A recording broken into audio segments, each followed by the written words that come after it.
It went quiet, I said. The only thing worth saying. All the good ones kept talking. This one went quiet. She looked at me then, the dripping cloth still in her hands, and something moved across her face that was not about the color at. My Playful Wife, Episode 39, The Color, written by Mia. For the better part of 3 weeks, my wife hunted a color, and I learned, watching her, the single most important thing I know about how you tell the true from the nearly true, in cloth and in everything else. It had started, the new collection, as a pressure and a mood wall and a thread pulled from nowhere, but a collection cannot be a mood forever. At some point, the half-seen thing has to commit to a center, an organizing note, the one color from which the whole body of work will hang and against which every other decision will be measured. Saloni calls it simply the color, though she means something larger than a color. She means the essential key of the thing, the tonic note, the single true frequency that, once found, makes everything else either belong or not belong. Until she has it, she cannot really begin the work proper. She is only circling. And for 3 weeks she circled, and could not find it, and the not finding made her quietly wild. I had learned, by then, not to mistake that wildness for unhappiness, though it wears unhappiness's clothes. It is closer to the agitation of a tuning fork held near its note but not yet struck true, a vibration hunting its own frequency, a person who can hear, faintly, the thing she is after and cannot yet locate the source of it, and is half maddened by the nearness. The worst part of any search is never the early part, when you have no idea at all, but the late part, when you can feel the answer somewhere in the room with you, and keep closing your hand on air. She spent 3 weeks closing her hand on air, and I made the chai and stayed out of the draft of it, and waited. I want to describe how she hunts a color because it is the opposite of how I would have assumed before I learned to watch her, that such a thing is done. I would have assumed she looked for the right one. She does not. She spends almost all of the 3 weeks finding the wrong ones, and more precisely and more agonizingly, finding the almost right ones, the ones that are good, that are competent, that would absolutely do, that any sensible person would happily accept and build a perfectly successful collection around. She dyed test lengths and pinned them to the wall and stood in front of them, and some of them were lovely, genuinely lovely, and she took every one of them down. A deep madder red that I thought was beautiful, down. A particular dusty rose, very close to the famous rose dark of the last collection, down, and down fast, almost angry, because it was not only nearly right but nearly repeat, the almost wearing the mask of the familiar. An indigo so deep it was nearly black, which she lived with for 2 whole days, which she very nearly committed to, which she stood in front of one evening for a long time with her arms crossed, and then, with a small exhale that was almost grief, took down. "It's good," she said, of the indigo. The night she let it go. That's the problem. It's good. It isn't true. I can build the whole thing on it, and it will be good, and it will not be true, and I will know, every day for the rest of the time the collection exists, that I settled. That sentence stayed with me. I wrote it down before I had even understood why it had hooked me so deeply.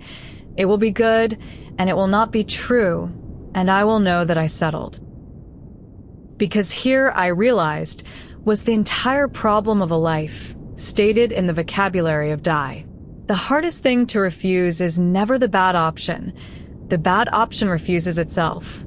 The hardest thing to refuse is the good one, the competent, sensible, perfectly defensible, nearly right thing that any reasonable person would take, and that you can give no logical account of declining.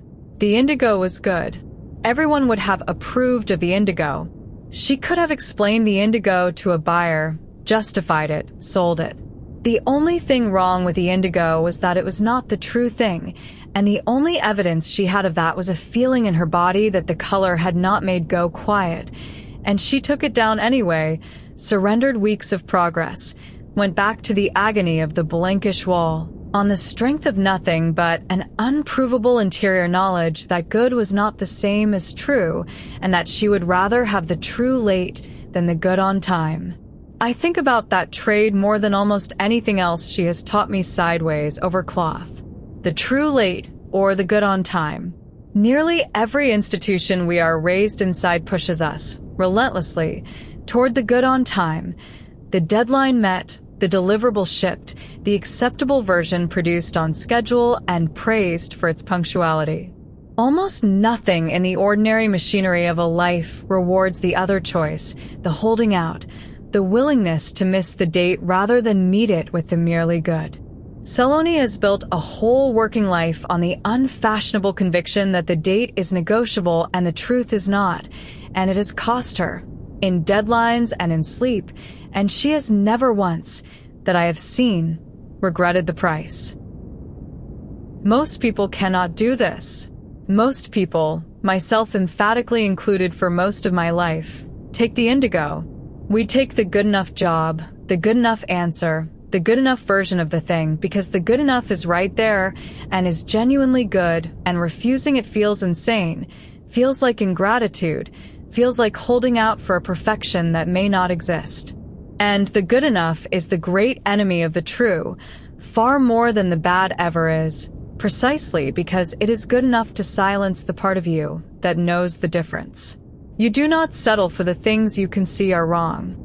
You settle for the things that are merely not quite right, and then you live in them, in the merely good marriage and the merely right life for years, for decades, the small daily static of the not quite true running under everything, until you have forgotten there was ever a truer frequency you were tuned, once, to hear. That is the quiet horror of settling, the part that makes it so much worse than simple failure. That it works. It does not announce itself as a mistake. You take the good enough, and the good enough is, in fact, good.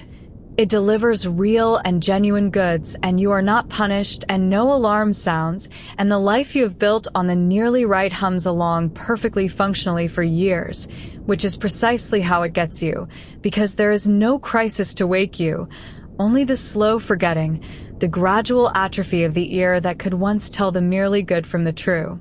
Settling does not feel like settling. It feels like being sensible. That is its camouflage, and its whole danger. I know this because I lived in the indigo for years. The indigo was my marriage before the balcony. I have to be careful saying this because it is easy to misread, and Saloni would be the first to correct the misreading.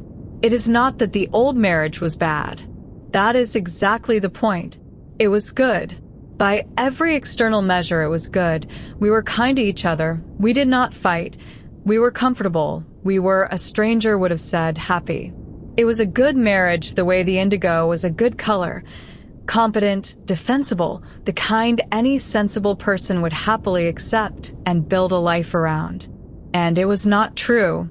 It was the nearly right thing wearing the mask of the familiar, a marriage to a tenth of a woman that I had mistaken for years for the whole, because the tenth was pleasant and the surface was smooth and nothing in it actively hurt enough to make me question it.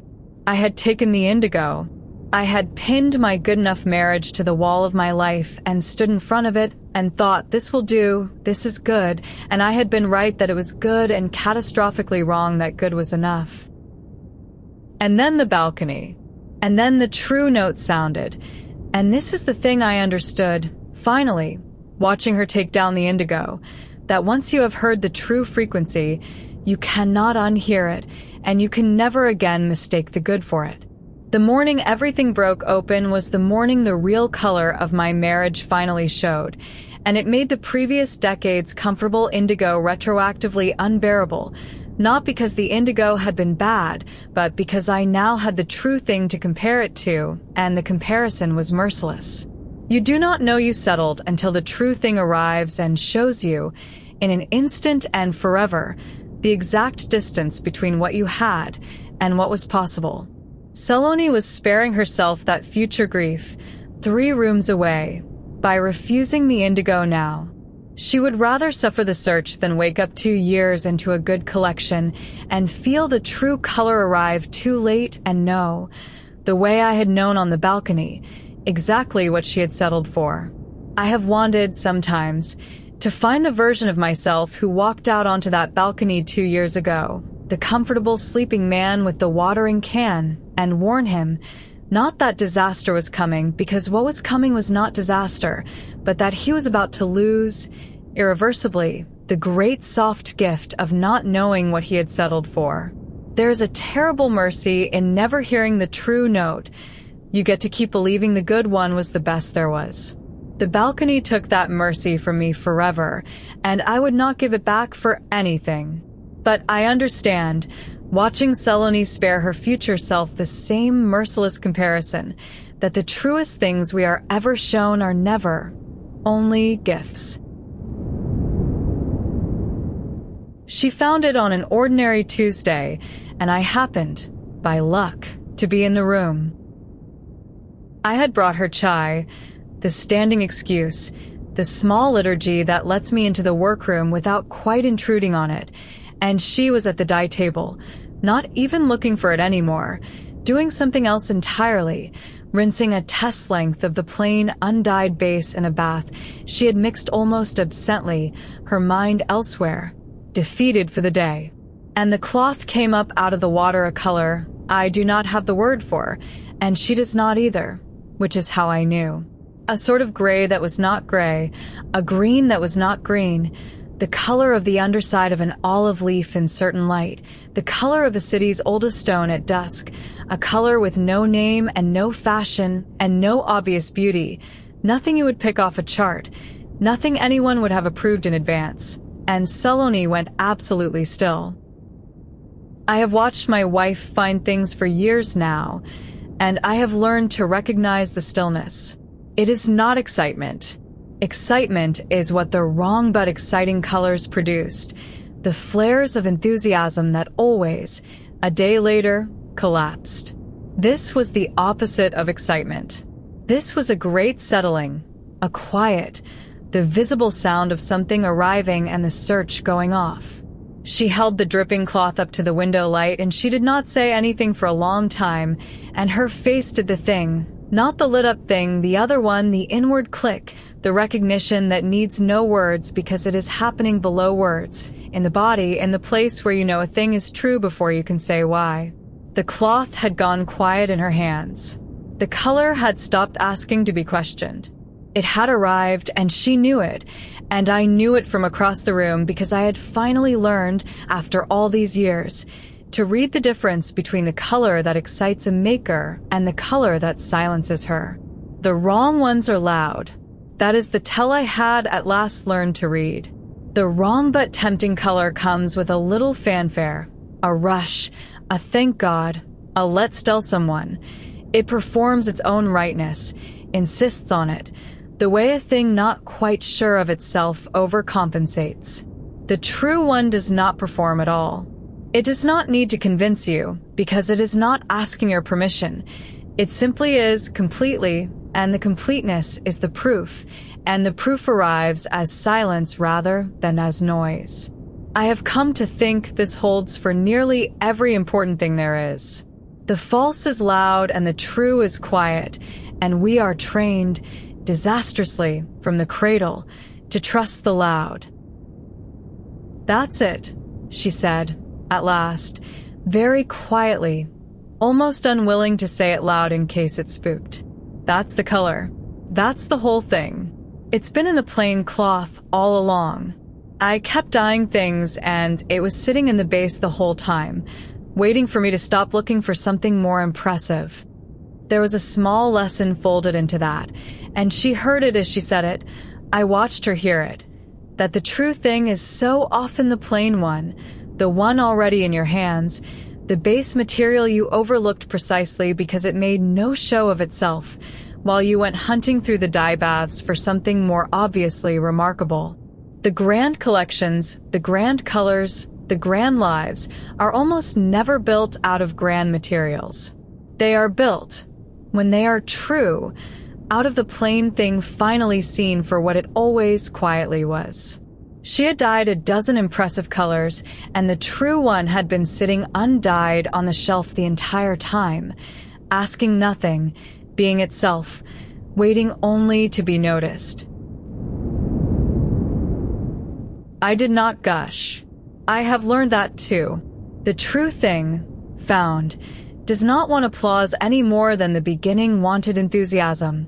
Applause would put it on a stage, would make her defend it, would crowd the quiet arrival with my noise. So I did not say it's gorgeous, or you've got it, or any of the bright, useless things.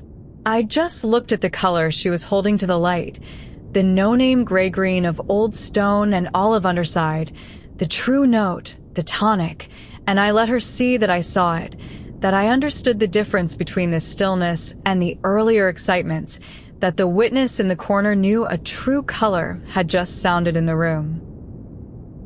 It went quiet, I said. The only thing worth saying. All the good ones kept talking. This one went quiet. She looked at me then, the dripping cloth still in her hands, and something moved across her face that was not about the color at all.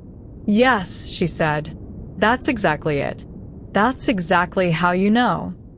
A pause. The workroom light. The found color between us. You learned that. Watching.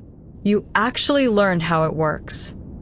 She said it the way you'd note a small, astonishing miracle, a thing you'd given up expecting.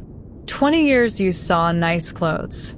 And now you stand in my workroom and tell me the true one is the one that goes quiet, and you're right. And I don't think I ever told you that. I don't think I ever could have told you that. You just learned it by paying attention long enough.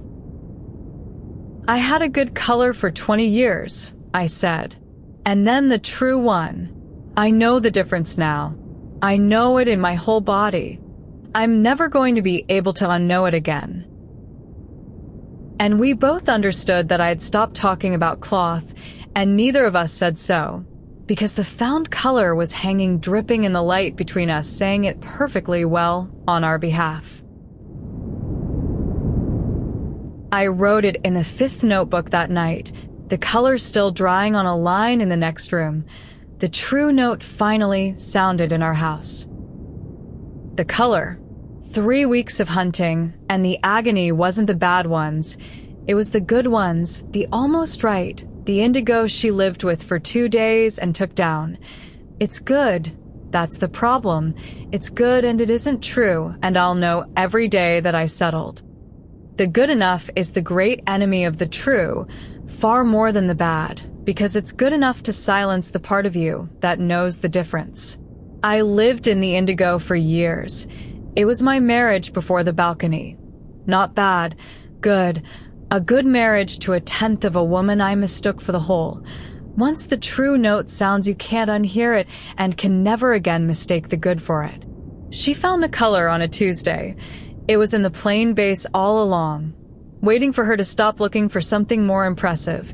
The no-name gray-green of old stone and olive underside, nothing off a chart. And I knew it from across the room. Not the excitement the wrong ones gave, but the stillness, the search going quiet. All the good ones kept talking. This one went quiet. She said I'd actually learned how it works. And we both knew I'd stopped talking about cloth. And below it, the working line. Learn the difference between the good and the true, and then have the nerve to refuse the good. The bad option refuses itself. The good one is the trap because it is genuinely good, and refusing it feels insane. But the good enough is where lives go quietly to die. The merely right marriage, the merely right color, the static of the not quite true running under everything for decades. The true thing goes quiet when it arrives. The good thing keeps talking, keeps asking to be justified, keeps needing you to defend it. Listen for the silence. Refuse the indigo. Hold out for the color that stops the noise. It costs you the search, And the search is long and lonely and unprovable, and it is the only thing that has ever been worth not settling for. To be continued in episode 40, The Long Middle. Simbolo di copyright Mia. All rights reserved. That was episode 39 of My Playful Wife. If this story is staying with you, the next episode is already waiting. Subscribe so you don't miss it. The complete book is on Amazon, and early episodes plus bonus chapters are on my Patreon. Links are in the description. I've Mia. Thank you for listening.